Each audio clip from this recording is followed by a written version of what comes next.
Okay, in a new report released yesterday by the House of Representatives Economic and Consumer Policy Committee shows many baby food brands failed testing for high levels of toxic heavy metals in their food.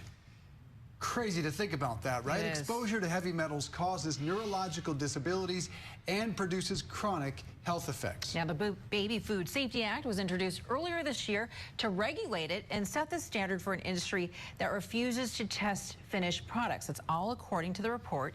The FDA is saying the level of toxicity in infant rice cereal should actually be only 100 parts per billion. But the test showed that Plum Organics and Gerber failed by going over that 100 mark.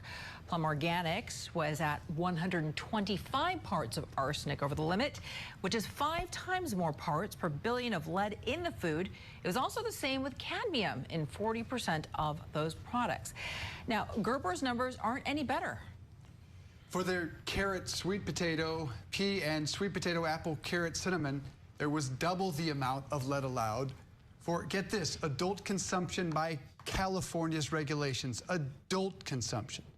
2 of beech nut products were also called into question, but Gerber didn't recall any of its products. So Ecological Alliance, a company dedicated to testing food, is suing Gerber to get its product off supermarket shelves. Vineet Dubey is one of the attorneys who filed this lawsuit, here to tell us about it. Vineet, nice to see you. Tell us first, how alarming should this be to the many parents who are watching at home? Good morning, and thanks for having me. The answer is it's incredibly alarming. It's super alarming. I'm a parent.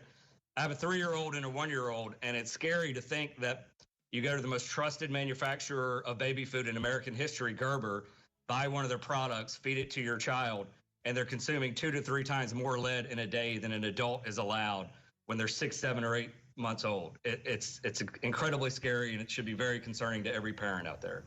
So, Vineet, I'm a parent as well. Dave is also, and look, you're right. I mean, I listen to this and, you know, my head explodes. But the truth is as far as what I understand, the issue isn't just baby food.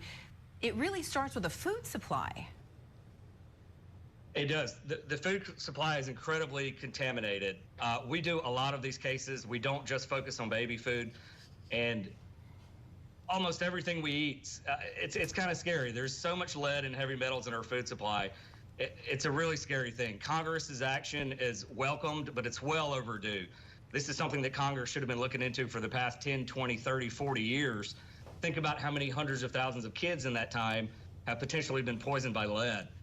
It's a scary issue. We're bringing these lawsuits on a small scale to try to change it where we can, but we really need the federal government to step in and take some serious action on this. Vineet, what has their reaction been, Gerber's, and why does the FDA not regulate lead in our baby's food? It's a great question. It's one that I'm completely shocked by as well about the FDA. They've fallen asleep at the wheel, and it's insane. They deal with so many different issues, but what's more important than lead in our baby food to protect our children? You know, when a child is exposed to lead, it affects every aspect of their neurological development, their IQ, their intelligence, their sight, their hearing. There's nothing more important than making sure that kids aren't exposed to lead. So the FDA has been asleep at the wheel for years. Potentially it's lobbying by these huge companies. I don't have the answer to that, unfortunately, but I'm glad they're finally looking at the issue, and they need to step up. Right now, this bill says within the next 3 to 5 years, they're going to enact standards. I mean, that should happen next year. In 3 to 5 years, think about how many hundreds of thousands of children could potentially be lead poisoned. So, Vineet, I know that you've seen many of these cases. You've dedicated your life to this, frankly, as an environmental attorney. Let's just be honest here. What do you expect to see from Gerber? Well, look, we're looking for Gerber to take these products off the shelves, institute a testing program to make sure that if they're going to sell them again in California, they must have less than 5 parts per billion lead in these products. And that's lower than what Congress is looking for. That's lower than the standards set.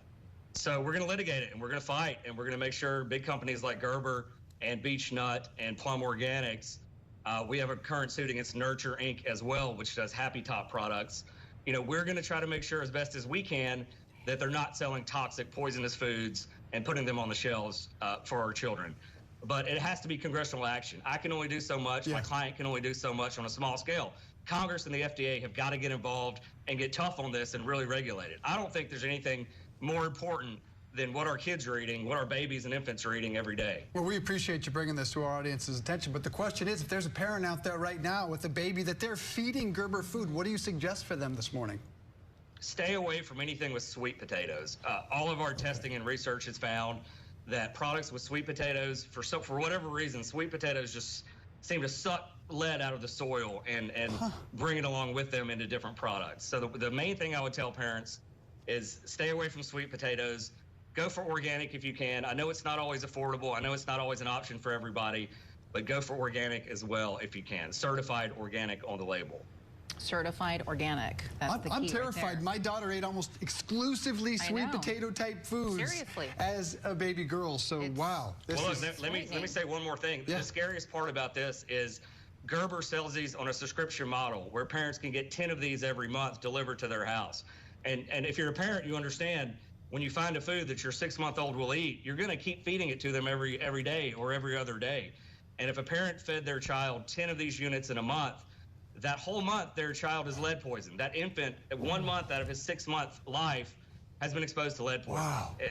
It's insane, and it's as a parent, I'm telling you, it breaks my heart to think about what's happening. Yeah, absolutely. It is insane, and we appreciate you being here. And Gerber, we'd love to hear from you if you'd like to come on Morning Rush. Vineet, thanks. And to your point, Dave, Morning Rush did reach out to Gerber for a statement. We have yet to hear, but of course, as soon as we do, we will bring that to you. And we welcome them on the program. Absolutely. This is an important story. Straight ahead on Morning Rush.